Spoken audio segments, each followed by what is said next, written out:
దేవుని నామానికి వందనాలు.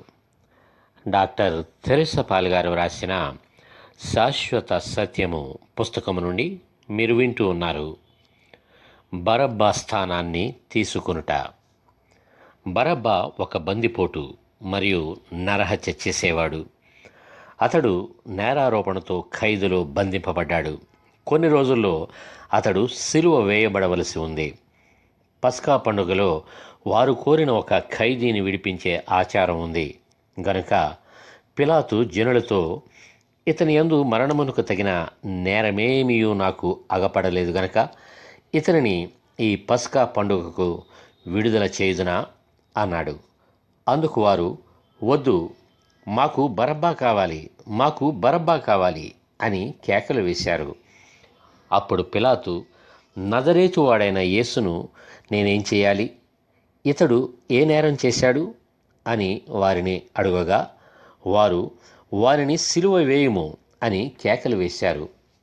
మరోసారి పిలాతు, ఇతడు ఏ దుష్కార్యం చేశాడు? మరణమునకు తగిన కారణమేమీ ఇతనిలో నాకు కనబడలేదు గనుక ఇతని శిక్షించి విడుదల చేతును అని బ్రతిమాలాడు.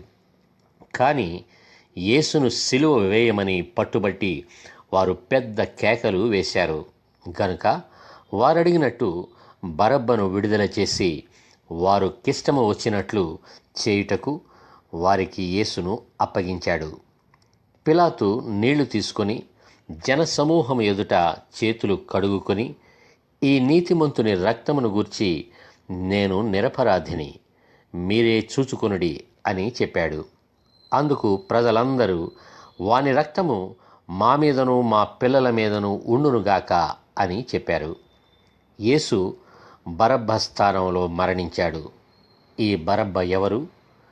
నీవు నేనే ఈ బరబ్బలము.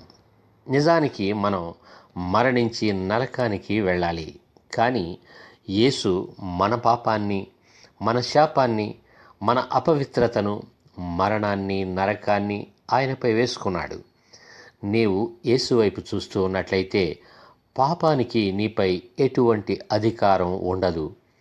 నీవు యేసునందు విశ్వాసముంచినట్లయితే నీపై మరణానికి ఏ అధికారం ఉండదు. ఎందుకంటే నీ స్థానం ఆయన తీసుకున్నాడు. బరబ్బ చెరసాల నుండి స్వతంత్రుడిగా బయటకు వచ్చాడు. యేసు ఎలా మొత్తబడ్డాడో, కొరడాలతో కొట్టబడ్డాడో, అపహసించబడ్డాడో, నలుగగొట్టబడ్డాడో బరబ్బ దూరం నుండి చూశాడు. ఆయన చేతు